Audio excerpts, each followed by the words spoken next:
Selamat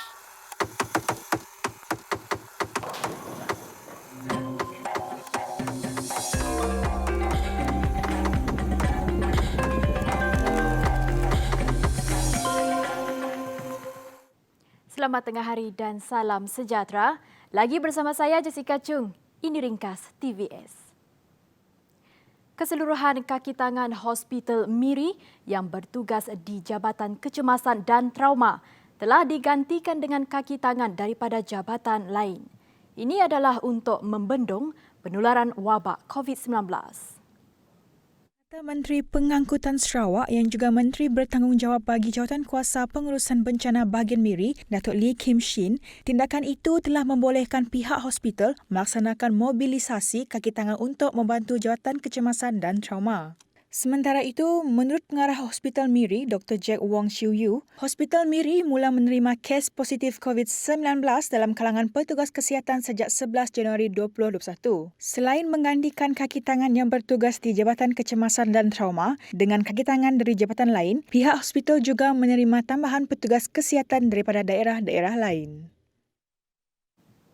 Ahli Parlimen Bintulu Datuk Seri Tiong King Sing mengingatkan syarikat-syarikat besar dari luar kawasan Sungai Pelan untuk tidak mengambil kesempatan dengan menghantar semua kaki tangan mereka menjalani pemeriksaan percuma COVID-19 di kawasan itu. Beliau khawatir ia akan menyekat masa penduduk yang benar-benar memerlukan pemeriksaan di samping memberi bebanan dan tekanan kepada pihak kesihatan untuk menyelesaikan tugas perancangan masa yang ditetapkan. Malah katanya semua pihak perlu bekerjasama dan membantu pihak kerajaan khususnya Kementerian Kesihatan KKM dalam mengekang penularan pandemik COVID-19. Dalam pada itu, beliau turut menzahirkan rasa terima kasih kepada penduduk Sungai Pelan yang memberikan kerjasama serta sanggup menjalani ujian saringan COVID-19 berhubung kes COVID-19 di kawasan tersebut. Walaupun terpaksa berpanas, penduduk katanya sanggup bersabar menunggu giliran serta mematuhi prosedur operasi standard yang ditetapkan. Keputusan melaksanakan Perintah Kawalan Pergerakan PKP 2.0 dengan memberikan kelonggaran tertentu terutama bagi sektor ekonomi adalah sesuatu yang sukar. Namun ia perlu dibuat bagi mengimbangi aspek kesihatan rakyat dan juga ekonomi. Menteri Kanan Datuk Seri Ismail Sabri Yaakob berkata, PKP kali ini mengambil kira kepentingan ekonomi tanpa mengabaikan kesihatan rakyat. Tambahnya, ada pihak yang mempertikaikan pelaksanaan PKP 2.0 yang dikatakan lebih longgar. Namun, jika dilihat daripada konteks lebih luas, negara boleh bankrupt sekiranya PKP dilaksanakan bertahun-tahun. Ismail Sabri menjelaskan biarpun pelbagai bantuan disalurkan kepada rakyat, namun kerajaan tidak boleh memberi bantuan selama-lamanya dengan mengambil kira kesan jangka panjang. Bantuan one-off diberikan hanya RM3,000 bagi perusahaan kecil dan sederhana dengan membenarkan sesetengah sektor untuk beroperasi. Peniaga kecil-kecilan sebagai contohnya yang mempunyai gerai tepi jalan juga boleh berniaga bagi menampung keperluan seharian. Beliau menjelaskan sektor perkilangan pula dibuka bukan bagi menjaga hati tauke besar, tetapi kerana rantaian ekonomi yang melibatkan operasi syarikat dan nasib pekerja harus diutamakan.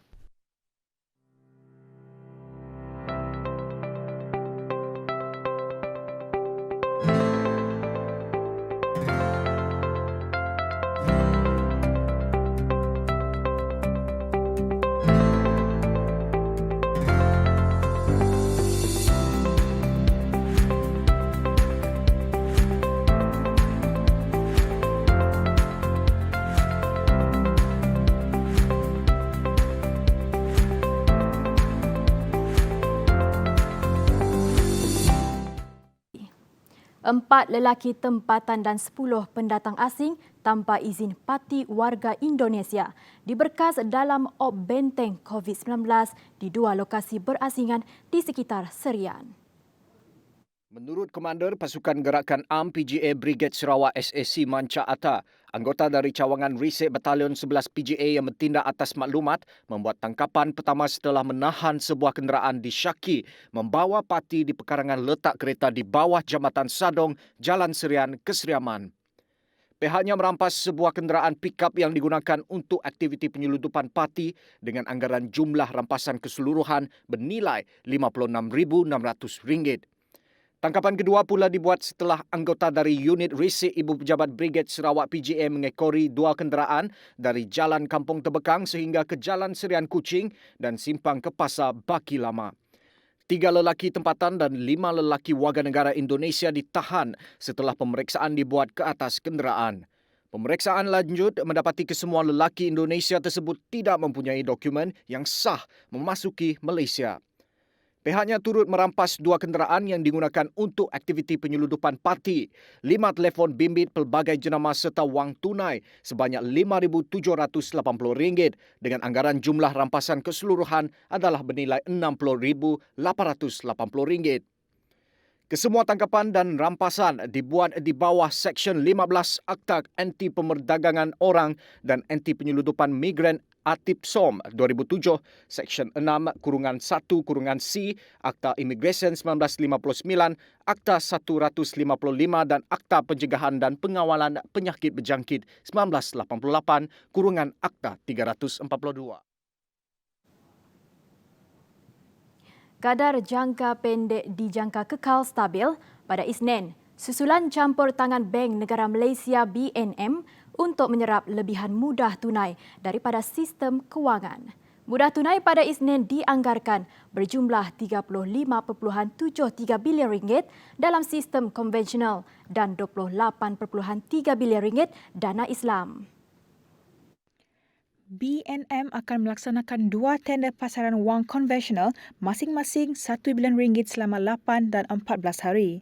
Sementara 1 tender kad lelongan matang pelbagai julat Islam bernilai RM1.9 bilion untuk tempoh 8 hingga 31 hari. Ia juga akan melaksanakan program murabahah komoditi bernilai RM1.5 bilion selama 31 hari dan tender repo berbalik bernilai RM1 bilion selama 60 hari. Bank Pusat turut mengumumkan ketersediaan repo berbalik, perjanjian jual beli semula dan kemudahan murabahah komoditi bercanggar untuk jangka masa 1 hingga 3 bulan.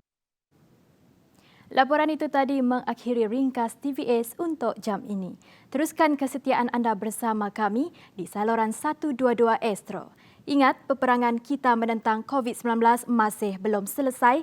Jaga kebersihan diri, jaga penjarakan fizikal dan patuhi SOP yang telah ditetapkan. Saya Jessica Chung, salam hormat dan jumpa lagi.